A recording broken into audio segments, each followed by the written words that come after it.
Alhamdulillah, ashhadu an la ilaha illallah wahdahu la sharika lahu.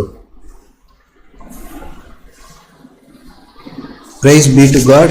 There is no other God beside him. வணக்கத்துக்குரியவர் அல்லாஹ் ஒருவரே. புகழ்ச்சி கடவுளுக்குரியது, அவரை தவிர வேறு தெய்வம் இல்லை. இன்னைக்கு நம்ம பார்க்க போற subject the weight of a word. நம்ம பேசுகிற ஒரு வார்த்தையோட எடை அப்படிங்கிறத பற்றி. இது நம்மளுக்கு எல்லாருக்குமே தெரிஞ்சது தான். இது குரானில் நம்ம அல்லாஹ் என்ன சொல்லியிருக்காங்க, இல்லை நம்ம பேசுகிறது நல்ல வார்த்தை பேசுங்க அந்த மாதிரி உள்ளது எல்லாருக்கும் பேசிக்கு நம்ம எல்லாருக்குமே தெரிஞ்சது தான். ஆனால் எல்லாரும் நம்ம கரெக்டாக இருக்கமான்னு பார்த்தாக்கா கிடையாது. இப்போ அதை பற்றி தான் இன்ஷால்லா இன்னைக்கு உள்ள சப்ஜெக்டு. மனுஷனுக்கு பேச கத்து கொடுத்து நம்ம சொல்ற ஒவ்வொரு வார்த்தையும் செவியேற்கிற அல்லாஹ்வுக்கே புகழ் அனைத்தும். ஒரு வார்த்தைக்கு எடைங்கிறது நம்மளுக்கு தெரியாது, நம்மளால அளக்க முடியாது. அதை நம்ம கையில் பிடிக்க முடியாது, திராசில் வச்சுலாம் எடை போட முடியாது. ஆனாலும் ஒரு வார்த்தை ஒரு ஆளோட வாழ்க்கை ஒரு நாளை ஃபுல்லாகவும் மாற்றலாம், ஒரு நாளை ஃபுல்லாகவும் இல்லை அவங்க வாழ்க்கை ஃபுல்லாகவும் கஷ்டத்துக்குள்ளாக்கலாம். ஒரு காலம் பூராவும் அந்த சுமையை ஒரு ஆளுக்கு அந்த சுமையை ஏற்படுத்தி காலம் பூராவும் அந்த சுமையை ஏற்படுத்தலாம் ஒரு ஆளுக்கு. ஆனாலும் அதோட வெயிட்டுன்னு பார்த்தாக்கா ரொம்ப லேசான பொருள், நம்மளால் ஈஸியாக உதிர்க்க முடியும் வார்த்தையை. அதுக்கு ரொம்ப கஷ்டப்பட்டு இது பண்ணலாம் வேணாம். ஒரு ஆளை போய் பெரம்பெடுத்து வேகத்தில் அடிக்கணுங்கிற அவசியம்லாம் இல்லை. ஒரு சரியான நேரத்தில் ஒரு மோசமான ஒரு வார்த்தையை சொல்கிறது அவங்க காலம் பூரா அந்த அடிக்கு சமமானதாக ஆகிடும். ஸோ நம்ம சொல்கிற ஒவ்வொரு வார்த்தையும் வீணாகிறது கிடையாது, செவியேற்கப்படாமல் போகிறது கிடையாது. இது எல்லாத்தையும் அல்லாஹ் சொல்கிறாங்க. உங்களுக்கு இடதுபுறமும் வரப்புறமும் ஒரு மலக்குகள் உட்காந்து எழுதிக்கிட்டே இருக்காங்க நீங்கள் என்னென்ன சொல்கிறீங்கன்னு. நீங்கள் சொல்கிற ஒவ்வொரு வார்த்தையும் அல்லாஹ் செவியே இருக்கிறாங்க அப்படிங்கிறதையும் அல்லாஹ் சொல்கிறாங்க. நம்ம சொல்கிறது எதுவுமே வீணாக போகிறது கிடையாது, எல்லாத்தையும் எழுதிக்கிட்டு இருக்காங்க. சூரா 50 வசனம் 17 அல்லாஹ் சொல்கிறாங்க. 17-18 வருது. வலப்புறத்துலையும் இடப்புறத்துலையும் 2 வானவர்கள் விடாம நீங்க சொல்றதெல்லாம் பதிவு செஞ்சுக்கிட்டு இருக்காங்க. ஒரு வாட்சர், அதாவது ஒருத்தர் பார்த்துக்கிட்டு கண்காணிக்கிற ஒரு சாட்சி இல்லாம எதுவுமே ரெக்கார்ட் பண்ணாம போறது கிடையாது அப்படிங்கறத அல்லாஹ் சொல்றாங்க. இப்ப நம்ம சொல்லிடலாம், நம்ம ஒரு வார்த்தையை சொல்லிட்டு ஏன் அப்படி சொன்னியா அப்படின்னு சொல்லும்போது இல்லையா அப்படி சொல்லியே சொல்லிட்டு நம்ம சொல்லி மழுப்பிடலாம். ஆனா அல்லாஹ் சாட்சியோட அதையும் ரெக்கார்ட் பண்றாங்க. இதோட வெயிட் நம்ம டீப்பாக திங்க் பண்ணி பார்க்கும்போது, இப்போ சில நேரம் சில வார்த்தையை சொல்லியிருப்போம், நம்மளே மறந்து போயிருப்போம் அதுக்கப்புறம். பட் ஆனால் நம்ம சொல்கிற வார்த்தை உண்மை, இன்னொரு ஆளை காயப்படுத்தினதுங்கிறது உண்மை, அதை நம்ம மறுக்க முடியாது. அந்த நேரத்தில் நம்மளுக்கு தோன்றுறது வாயிலேருந்து உதிர்றது அவ்வளோ மோசமானதாக இருக்கு. சூரா 14 வசனம் 24 அல்லாஹ் சொல்கிறாங்க. 24, 26 அந்த வசனங்கள் எல்லாம் சொல்றாங்க. நல்ல வார்த்தைங்கிறது ஒரு வான் உயர வளர்ந்த அல்லாஹ் சொல்ற இந்த எக்ஸாம்பிளை கவனமா மனசுல நினைச்சு பார்ப்போம். அல்லாவே ஒரு எக்ஸாம்பிளை சொல்லி நம்மளுக்கு உணர வைக்கிறாங்க. ஒரு ஒரு ஒரு முக்கியமான பாயிண்ட்டை இன்னொரு ஆளுக்கு நம்ம கடத்தணும்னு நினைச்சாக்கா ஒரு உதாரணம் ஊமையும் சொல்லித்தான் நம்ம இதே மாதிரி தான் இது இப்படி இருக்குல்ல, இந்த மாதிரி தான் இதுவும் அப்படின்னு சொல்லிட்டு ஓமானம் சொல்லுவோம். அந்த மாதிரி அல்லாஹ் இதுக்கு ஒரு உதாரணத்தை சொல்லி நம்மளுக்கு புரிய வைக்க அல்லாஹ் சொல்றாங்க. நான் கவனமா, ஏன்னா இது நம்ம கவனமா திங்க் பண்ணி மனசுல உணரணும் அப்படிங்கிறதுக்காக. என்னன்னு பார்த்தா, நல்ல வார்த்தைங்கிறது நல்ல உயரமா ஸ்கை ஹைக்கு வளர்ந்த ஒரு பெரிய மரம் மாதிரி ஒரு சீசன்லயும் அது உங்களுக்கு பெனிஃபிட் அறுவடையை தருது. ஆனா ஒரு கெட்ட ஒரு மோசமான வார்த்தையை நம்ம உதிர்க்கிறது தர லெவலுக்கு வெட்டப்பட்ட மரம் மாதிரி, அதுக்கு பேரம் கிடையாது, சும்மா ஒண்ணுமே இல்லாதது அப்படிங்கறது அல்லாஹ் சொல்றாங்க. நம்மளுக்கு வேணா அப்படி தோணலாம், ஒரு கோவத்தில் இருக்கும்போது இன்னொரு ஆள் நம்மளை திட்டுறதுக்கு வந்து இந்த மாதிரி வார்த்தையை சொல்லி திட்டாக்க திருப்தி மாதிரி தெரியலாம். ஆனால் அல்லாஹ் அதுக்கு சொல்ற உதாரணம் என்னன்னா, எல்லாத்தையும் படைச்ச அந்த ரப்புல் ஆலமீன் என்ன சொல்றாங்க, தர லெவலுக்கு வெட்டப்பட்ட மரம் மாதிரி வேறம் கிடையாது. ஆனால் பொறுமையாக நம்ம நல்ல வார்த்தையை உதிர்க்கிறது வந்து நல்ல ஸ்ட்ராங்கான வேர் கொண்ட பெரிய மரம் மாதிரி அப்படிங்கிறது சொல்கிறாங்க. இது ரெண்டுத்தையும் கம்பேரிசன் நம்ம கண்ணை மூடிட்டு கம்பேரிசன் பண்ணி பார்த்தாலே நம்ம கற்பனைக்கு ஒரு பிக்சர் வரும்ல, கம்பேரிசன் பண்ணி பார்த்தாலே சரி இது எந்த அளவுக்கு உயர்ந்தது. அல்லாவே எப்படி சொல்கிறாங்க, வானளவு இப்போ உயர்ந்த மரம், சீசனுக்கு சீசன் உங்களுக்கு வந்து நல்ல பெனிஃபிட் அறுவடையை தரக்கூடிய மரம். ஆனால் கெட்ட வார்த்தை, மோசமான வார்த்தை, மற்றவங்களை புண்படுத்துகிற வார்த்தை, தர லெவலில் வெட்டப்பட்ட மரம், அதுக்கு வேறம் கிடையாது அப்படின்னு சொல்கிறாங்க. ஸோ எந்த பலனும் இல்லாதது நம்மளுக்கு. ஏன்னா அந்த நேரத்தில் வேணால் தோணலாம் ஒரு பலன் கிடைச்ச மாதிரி இருக்கலாம், ஆனால் கிடையாதுன்னு சொல்லிட்டு அல்லாஹ் சொல்கிறாங்க. ஸோ ஒரு நல்ல கனிவான என்கரேஜிங்கான ஊக்கமளிக்கிற வார்த்தையை அதில் தான் உண்மை இருக்குது, அதில் தான் அது எப்படி சொல்கிறது, ஒரு சோல்ங்கிறது அதில் தான் இருக்குது. சோலுங்கிறது வந்து நான் ஜஸ்ட் ஒரு உதாரணம் சொல்கிறேன், அதில் வந்து அதில் ஒரு உண்மை இருக்குது, ஒரு சத்தியம் இருக்கிறதுனால அது வந்து எந்த அளவுக்குன்னா ஒரு மானளவு உயர்ந்த மரம், ஒவ்வொரு பருவத்திலையும் அதோட கனிகளை அது தரக்கூடிய ஒரு இதாக இருக்குது. இந்த மாதிரி ஒரு ஒரு ஆளுக்கு ஒரு நல்ல விஷயத்தை நம்ம ஒரு நல்ல வார்த்தையை உதிர்க்கிறது, அந்த நேரத்தில் அவங்க மேபி பதிலளிக்காமல் இருக்கலாம், ஒரு இதாக இருக்கலாம், ஆனால் அவங்க மனசில் அது ஆழமாக பதிஞ்சிருக்கும். இப்போ வந்து இப்போ ஃபார் எக்ஸாம்பிள் என்ன, இப்போ சாதிக்குன்னு ஒரு ஆள்கிட்ட சொல்லும் போது அவங்களுக்கு என்ன பிக்சர் தோணணும், சாதிக்கா அவங்க வந்து அந்த நேரத்தில் என்னை வந்து அந்த மாதிரி பேசிட்டான், இல்லை இன்னொரு ஆளை வந்து அந்த மாதிரி ஒரு மோசமான வார்த்தை சொல்லி பேசியிருந்தான் அப்படிங்கிற பிக்சர் வந்துடக்கூடாது. இப்போ இந்த பர்சனா அவங்களாம் என்ன புறம் பேசுகிற ஆளாச்சு, அவங்களாம் இன்னொரு ஆளை பற்றியே தான் பேசிகிட்டு இருப்பாங்க, மோசமான வார்த்தை வாயிலேருந்து மோசமான வார்த்தை வரக்கூடிய ஆளுங்க ஆச்சுங்கிற பிக்சர் நம்மளுக்கு வரக்கூடாது. ஆனால் அதுதான் இந்த சொல்கிறாங்கல்ல, வான்வழி இந்த மரம், கனிகளை தரக்கூடிய மரம். இப்போ இதே ஒரு நல்ல வார்த்தையை நான் பேசக்கூடியவனாக இருந்தேன்னாக்கா இன்னொரு ஆள் மனசில் எந்த மாதிரி பிக்சர் இருக்குன்னா, நான் அந்த நேரத்தில் அவ்வளோ கஷ்டத்தில் இருந்தேன், அவரால் ஹெல்ப் பண்ண முடியலனாலும் ஒரு நல்ல வார்த்தை சொல்லி எனக்கு ஆறுதல் பண்ணார், அதே எனக்கு பெருசாக இருந்துச்சு. இதுதான் குர்ஆனில் அல்லாஹ் சொல்கிறாங்க இன்னொரு இடத்துல, எந்த அளவுக்கு அதோட முக்கியத்துவம். ஒரு கனிவான வார்த்தை, ஒரு நல்ல வார்த்தையை சொல்றது எப்படின்னா, சூரா 2 வசனம் 263 அல்லாஹ் சொல்றாங்க, கனிவான வார்த்தை வந்து எதை விட சிறந்ததுன்னா நீங்க தர்மத்தை கொடுக்கறத விட சிறந்ததுங்கிறத சொல்றாங்க. இப்போ ஒரு ஆள் பெரிய கஷ்டத்தில் இருக்காங்க, போய் அந்த பணத்தை கொடுத்து ஹெல்ப் பண்ணிட்டு அதுக்கப்புறம் அவங்கள இன்சல்ட் பண்றதை விட இது சிறந்தது, நீ கனிவான வார்த்தையை சொல்லிட்டு போறது சிறந்தது அப்படிங்கிறாங்க. அது மாதிரி ஒரு ஆள் கஷ்டத்தில் இருக்காங்கன்னு ஒன்று சொல்லும் போது, நான் தான் அப்பயே சொன்னேன், நீ தானே கேட்கல, இப்படி இல்லை நீ இப்போ பண்ணியிருக்கு, நீ இப்படி பண்ணனால தானே இப்படி வீணா போயிட்ட அப்படிங்கிற மாதிரி வார்த்தை வந்துடவே கூடாது.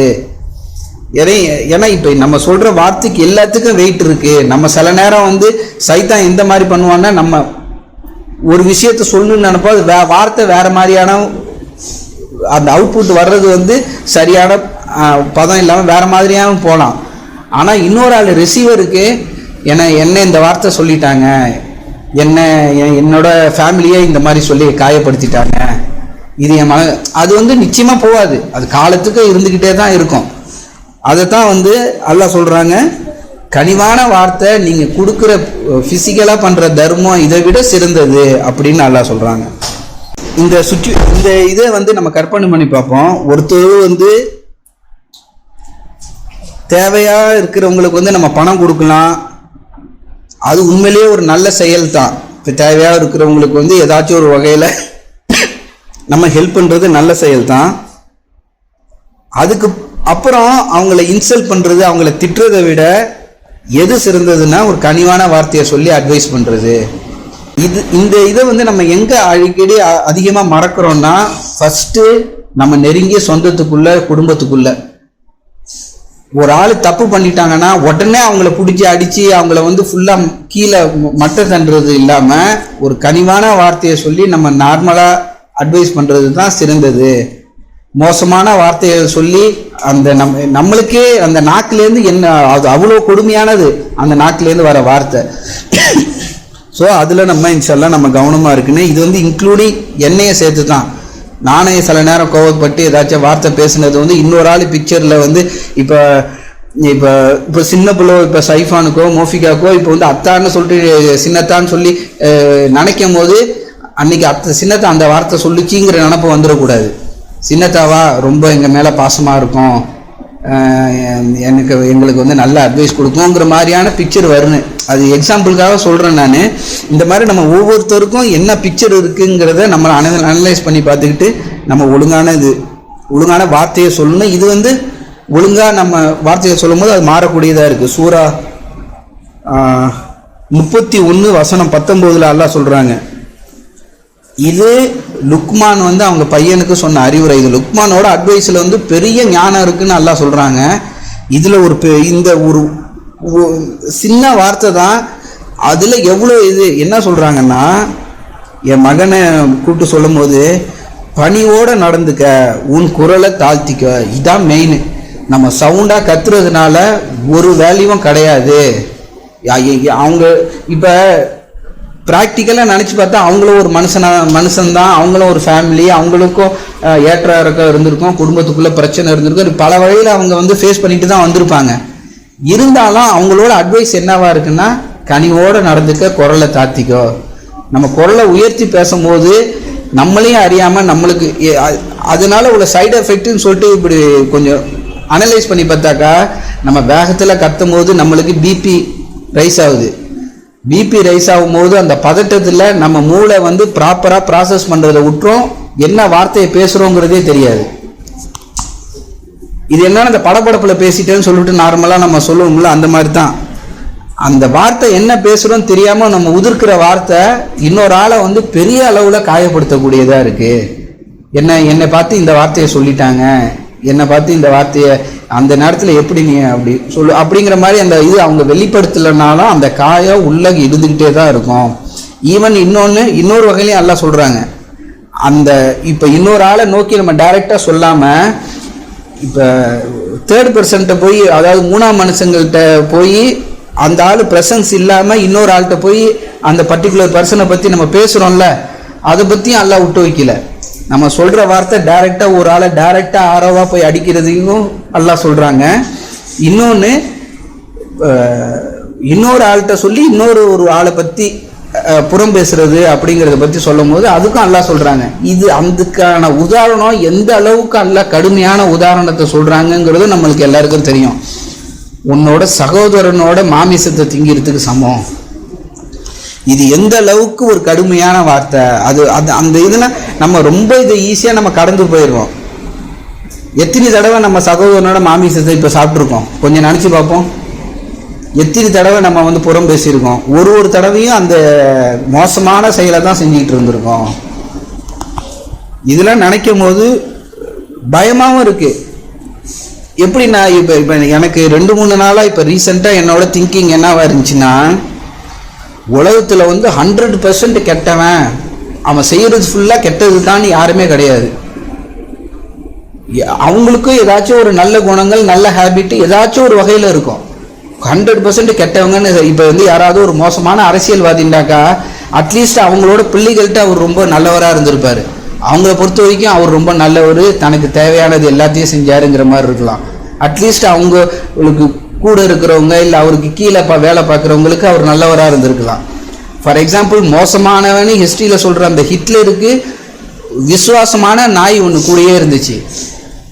அவர் விரும்பின அந்த பெண்ணை வந்து கடைசியில் தற்கொலை பண்ணிக்கிற அளவுக்கு, அவர் கூட சேர்ந்து தற்கொலை பண்ணிக்கிற அளவுக்கு அவங்களும் ரெடியாக இருந்தாங்க. காரணம் என்னென்னா, அவர் மேலே அவரோட ஏதோ ஒரு சில நல்ல குணம் அவங்களுக்குலாம் பிடிச்சிருந்துச்சி. ஸோ அப்படி சொல்லும் போது யாருமே 100% கெட்டவங்க கிடையாது, எல்லாத்தையும் ஒரு நல்ல குணம் இருக்குது. இப்படி திங்க் பண்ணி பார்ப்போம். அந்த இருக்கிற கெட்ட குணத்துக்கு தான் எல்லாம் எடை போடுறாங்க அப்படின்னு இருந்துச்சுன்னா, நம்ம ஒரு ஆள்கிட்டையும் எவ்வளோ கெட்ட குணம் இருக்குது, அது நம்மளுக்கு நரகத்துக்கு கொண்டு போகாதுன்னு என்ன நிச்சயம்? நம்ம ஒரு ஆளை புறம் பேசுகிறோம், கோபத்தில் கத்துறோம், இன்னொரு ஆளை கஷ்டப்படுத்தி வார்த்தையை உபயோகிச்சிருக்கோம். ஒரு ஆளுக்கு உள்ள நெகட்டிவ் விஷயம் என்னன்னு நம்ம திங்க் பண்ணிட்டு அந்த விஷயத்துக்கு அந்த விஷயத்துக்கு மட்டுமே நம்ம கணக்கு பண்ணி பார்த்தாலே அதுவும் அதிகமாக இருக்குது. நம்மளை அதே நரகத்துக்கு கொண்டு போகக்கூடிய விஷயமா இருந்தாலும் இருக்கும். ஏன்னா நரகத்துக்கு போகக்கூடிய நிறைய பேர் தான் சொர்க்கத்துக்கு தான் போவோம் அப்படின்னு நினச்சிக்கிட்டு இருக்கக்கூடிய ஆளுங்க தான் அப்படிங்கிறதையும் குரான் சொல்கிறாங்க. குரான் நல்லா சொல்கிறாங்க. ஸோ நம்மளும் அந்த ஒரு பயமான சுச்சுவேஷனில் நம்மளும் இருந்துடக்கூடாது. நம்மள்கிட்ட இருக்கிற மேக்சிமம் இருக்கிற நம்மளுக்கு அட்லீஸ்ட் நம்மளால் உணரக்கூடிய கெட்ட விஷயங்களை கொஞ்சம் கொஞ்சமாக நம்மளை விட்டு விலக்கிப்போம். இன்ஷால்லா தொடர்ந்து பார்ப்போம். தூபிலெல்லாம் பாவ மன்னிப்பு கேட்போம். அல்ஹம்துலில்லாஹ் அஷ்ஹது அல்லா இலாஹா இல்லல்லாஹ் வஹ்தஹு லா ஷரீக லஹு. இப்போ ஒரு ஷார்ட் ஸ்டோரி சொல்லி இப்போ அடுத்த செஷனை இப்போ ஆரம்பிக்கிறேன். இது எல்லாருக்கும் நம்ம ஏற்கனவே நம்ம கேட்ட ஸ்டோரியாகவும் இருக்கலாம். இதில் ஒரு ரொம்ப ஒரு ஸ்ட்ராங்கான மீனிங், ஸ்ட்ராங்கான கருத்து இருக்குது. இன்ஷால்லா அதை பற்றி நம்ம இன்ஷால்லா நம்ம அதை மனசில் வச்சுட்டு மனசுக்குள்ளே நம்ம ஊரை போட்டு திங்க் பண்ணும்போது அதில் பல விஷயம் நம்மளால் உணர முடியும். ஒரு பையன் இருக்கான், ரொம்ப ஹைப்பர் டென்ஷனாக ஆகக்கூடியவனாக இருக்கான். வார்த்தையை கண்ணாப்புனான்னு மோசமான வார்த்தையை சுற்றி இருக்கிறவங்க அத்தனை பேரையும் மோசமான வார்த்தையை சொல்லி பேசக்கூடியவனாக இருக்கான். அந்த கோபம் வரும்போதெல்லாம் ரொம்ப ஒரு மோசமாக நடத்துறது, மற்றவங்கள மோசமான வார்த்தை சொல்லி அந்த மாதிரி திட்டக்கூடியவராக இருக்கான். அதுக்கு அந்த பையனுக்கு அவங்க அப்பா என்ன பண்ணுறாங்கன்னா, ஒரு பை நிறைய ஆணி கொடுத்து சுத்தியலையும் கொடுத்து, உனக்கு கோபம் வரும்போதெல்லாம் அந்த கொல்லைப்புறத்தில் கடைசியாக இருக்கிற அந்த செவுரில் போய் நீ ஆணி அடிச்சுட்டு வரணும் அப்படின்னு சொல்லிடுறாங்க. ஃபர்ஸ்ட் நாள், 2 நாள், 3வது நாள் அப்படிங்கிற கோவம் வரும்போதெல்லாம் போய் அங்கே போய் ஃபுல்லாக ஆணி அடிச்சுக்கிட்டே இருக்கான். கோவம் வரும்போதெல்லாம் போய் அதுக்கப்புறம் என்ன ஆகுதுனாக்கா, இவனுக்கு அங்கே போய் ஆணி அடிக்கிறதுக்கு அலுப்பாகுது. எனக்கு அது கஷ்டமாக இருக்குது. ஏன்னா அந்த செவுத்துல போய் கஷ்டமாக அந்த ஆணியை போய் அடிக்கிறது. ஸோ கொஞ்சம் கொஞ்சமாக சரி கோவம் வரும்போதெல்லாம் சரி நம்ம கோவத்தை காட்டுறதை விட கோவம் காட்டிட்டு போய் அங்கே போய் ஆணி அடிக்கிறத விட சரி கோவத்தை கண்ட்ரோல் பண்ணிப்போம் அப்படின்னு நினைக்கிறான். ஸோ கோவத்தை கண்ட்ரோல் பண்ணிக்கிட்டு அந்த ஆணி அடிக்கிற ஃப்ரீக்குவன்சி கம்மியாகுது. ஒரு நாளைக்கு ஃபார் எக்ஸாம்பிள் ஒரு 20 ஆணி 30 ஆணின்னு அடிச்சுக்கிட்டு இருந்தது கொஞ்சம் கொஞ்சமாக குறைஞ்சி 5, 6, 2, 3 சொல்லிட்டு ரொம்ப கொஞ்சம் கம்மியாகிக்கிட்டே வருது. ஒரு சுச்சுவேஷன் வருது, ஆமாம் ஒரு நாள் ஃபுல்லாக ஆணியே அடிக்கல அப்படிங்கிறது வருது. அப்போ அவங்க அப்பாட்ட போய் சொல்கிறான், நான் இன்னைக்கு எந்த ஆணியுமே அடிக்கல அப்படிங்கும்போது, சரி இன்னையிலிருந்து நீ கோவத்தை கண்ட்ரோல் பண்ணுறப்பெல்லாம் போய் ஒரு ஆணியை போய் பிடிங்கிட்டு வந்துடு அப்படிங்கும்போது, அவனை போய் ஆர்வமாக அத்தனை ஆணி அடித்ததும் அசிங்கமாக இருக்குன்னு சொல்லிட்டு அவனும் ஆர்வமாக ஒரு தடவை கோவத்தை கண்ட்ரோல் பண்ணிவிட்டு போய் ஆணியை பிடிங்கிட்டு வரான். ஒரு நாள் கிடக்குது, ஃபுல்லாக எல்லா ஆணியும் எடுத்துடுறான். அப்போ அவங்க அப்பாட்ட சொல்கிறான், நான் இப்போ கோவப்படுறதை நான் சுத்தமாக நிறுத்திட்டேன், ஆணியும் ஃபுல்லாக அந்த செவுர்லேருந்து எல்லாமே எடுத்துட்டேன் அப்படின்னு சொன்ன அப்புறம் அவங்க அப்பா அவனை அழைச்சிட்டு போய் கட்டுறாரு. நீ அடித்த ஆணி எல்லாமே நீ எடுத்துட்ட, ஆனால் அதனால் ஏற்பட்ட டேமேஜ் அந்த செவுத்துல இப்போ பர்மனெண்ட்டாக தான் இருக்கும், அதை உன்னால் அழிக்க முடியாது. ஸோ அந்த மாதிரி தான் நம்ம சொல்கிற வார்த்தை, உதிர்க்கிற வார்த்தை நம்ம ஈஸியாக உதிர்த்துக்கிட்டு போயிடுவோம். அதை ரிசீவர் இருக்காங்கல்ல, அதை கேட்குறவங்க, அதை ரிசீவ் பண்ணிக்கிறவங்க, அவங்க மனசில் அந்த ஆணி இருந்துகிட்டு தான் இருக்கும். நம்மளே மறந்துடுவோம் எதுக்காக அந்த வார்த்தையை சொல்லியிருக்கோம்னு சொல்லிட்டு. ஆனால் அந்த நம்மளால் ஏற்பட்ட அந்த காயம் அவ்வளோ ஈஸியாக அழியாது, அதுக்கு இன்னும் நிறையா காலம் வரும் அப்படிங்கிறத சொல்கிறாங்க. ஸோ இந்த கதை மூலிமா நம்ம என்னன்னா, அட்லீஸ்ட் இனிமேலாவது நம்ம போய் எந்த ஆணியும் அடிக்கக்கூடாது.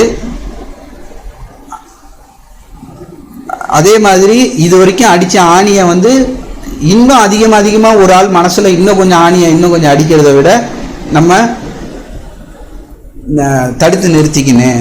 நம்ம இன்ஷால்லா இந்த கதையை மனசுக்குள்ளே திங்க் பண்ணி பார்க்கும்போது பல கோணத்தில் யோசனை வருது. அது இன்ஷால்லா ஒரு ஆளாக நம்ம மனசில் ஊற போட்டு இதை எண்ணி பார்க்கும்போது இன்ஷால்லா அதுக்கான அந்த அர்த்தம்லாம் நல்லா டீப்பாக புரியும். இன்ஷால்லா அல்லாஹ் எதையுமே அல்லாஹ் குரான்ல விட்டு வைக்கலன்னு சொல்றாங்கல்ல, இந்த அளவுக்கு ஒரு முக்கியமான விஷயத்த அல்லாஹ் சப்ஜெக்டை கவர் பண்ணாம விட்டுருல. பல இடத்துல பல வசனத்துல அங்கங்க அல்லாஹ் கரெக்டா சொல்றாங்க. அதே மாதிரி காயப்படுத்துகிற நாக்கு குணப்படுத்துகிற நாக்கை பற்றியும் அல்லாஹ் சொல்கிறாங்க. சூரா 49 அல்லாஹ் சொல்கிறாங்க. அதுக்கு என்ன சொல்கிறாங்கன்னா, எந்த மக்களும் இன்னொருத்தவங்கள கேலி பண்ண வேணாம். கேலி பண்ணுறதுன்னா நம்ம நினைக்கிறோம் சும்மா ஸ்கூலில் காலேஜில் அந்த மாதிரி ஒரு கேலி கிண்டல் அப்படிங்கிறது மட்டும் கிடையாது. தப்பாக பேசாதீங்க. அதான் இன்னொரு ஆளை பற்றி நீங்கள் தப்பாக பேசாதீங்க. அதுக்கு அடுத்ததே அல்லாஹ் சொல்கிறாங்க, அவங்க உங்களை விட சிறந்தவங்களா இருக்கக்கூடும் அப்படின்னு சொல்கிறாங்க. நீங்கள் அந்த அளவுக்கு ரொம்ப பெரிய ஆள் பெரிய இதெல்லாம் கிடையாது, அவங்க உங்களை விட சிறந்தவங்களா இருக்கக்கூடும், உங்களுக்கு அந்த தகுதியே இல்லை அப்படிங்கிறது அல்லாஹ் நம்மளுக்கு மனசில் பஞ்ச் பண்ணுற மாதிரி சொல்கிறாங்க அந்த வார்த்தையை. யாரும் மற்றவங்களை பற்றி தப்பாக பேசாதீங்க, அவங்க உங்களை விட அவர்களோட சிறந்தவங்களா இருக்கக்கூடும். அதே மாதிரி எந்த பெண்களும் மற்ற பெண்களை கேலி செய்யாதீங்க. கேலி செய்யாதீங்கிறதுக்கு அந்த கேலி கிண்டல் அப்படிங்கிற டோனில் மட்டும் நம்ம எடுத்துக்க கூடாது. கொஞ்சம் டீப்பாக திங்க் பண்ணி பார்த்தாக்க புறம் பேசுறது, மற்றவங்கள குறைய பற்றி பேசுறதே இந்த கேட்டகரிக்குள்ளே தான் வரும்னு நான் என்னோட புரிதல். யாருமே மற்றவங்கள பற்றி பேசாதீங்க. ஜென்ரல் அல்லாஹ் என்ன சொல்கிறாங்கன்னா, மற்றவங்கள பற்றி நீ பேசவே பேசாத, அது உனக்கு தேவையே இல்லை, அது உன் ஆன்மாக்கு எந்த பெனிஃபிட்டும் தரப்போகிறது கிடையாது, மற்றவங்கள பற்றி நீ பேசவே பேசாதுன்னு தான் சொல்கிறாங்க. அதுக்கப்புறம் இன்னொன்று, அந்த ஏற்கனவே சொன்ன எக்ஸாம்பிள் அல்லாஹ் என்ன சொல்கிறாங்கன்னா, ஆள் ஏபிசின்னு 3 ஆள் இருக்காங்க, அந்த சிங்கிற ஆள் இல்லாமல் ஏவும் பியும் மட்டும் சியை பற்றி பேசுறதுக்கு தான் இந்த புறம் பேசுகிற அந்த எக்ஸாம்பிள் சொல்லும் போது அதுக்கு என்ன சொல்கிறாங்கன்னா, அந்த சிங்கிற ஆளோட நியாயத்தை எடுத்து சொல்றதுக்கு அந்த ஆள் இல்லாத போது நீ எப்படி அதை பேசலாம் அப்படிங்கிறாங்க. அவர் பக்கம் உள்ள நியாயத்தை பற்றி ஒரு விஷயத்தை பற்றி நம்ம டிஸ்கஸ் பண்ணுறோம்னா, யாரை பற்றி பேசுகிறோமோ தப்பா அவரை பற்றின நியாயத்தை அவரோட புறத்தை பற்றி பேசுறதுக்கு எந்த ஒரு ஆளும் இல்லாத போது நீ எப்படி அதை பேசலாம் அப்படிங்கிற கேள்வியை தான் எல்லாம் கேட்குறாங்க. ஸோ இதை நம்ம ரொம்ப மனசில் டீப்பாக வச்சுக்கின்னு இதில் அல்லாஹ் சொல்லக்கூடிய விஷயத்தில், அதாவது குரானில் அல்லாஹ் நம்மளுக்கு அட்வைஸ் பண்ணக்கூடிய விஷயத்தில் இது ரொம்ப ஒரு முக்கியமான அட்வைஸாக இருக்குது. வார்த்தையை நம்ம அளந்து பேசுன்னு, மற்றவங்கள எந்த நேரத்துலையும் எந்த காலத்துலையும் நம்ம காயப்படுத்தாத வார்த்தையை தான் நம்ம பேசுன்னு. அதே மாதிரி கனிவாக பேசுனேன், மற்றவங்கள்ட்ட ரெஸ்பெக்ட்ஃபுல்லாக பேசுனேன். ரெஸ்பெக்ட்ஃபுல்னாக்கா மரியாதை. இப்போ இன்னொரு ஆளை பற்றி நம்ம பேர் சொல்லும்போது அவங்களா இப்படிப்பட்டவங்கிற இது ஒரு நல்ல இதாக மாறுறதுக்கு நம்ம எல்லாரும் முயற்சி பண்ணுவோம். தொழுகையில் நிலைநாட்டுவோம். வாக்கிமுஸ்ஸலாத்.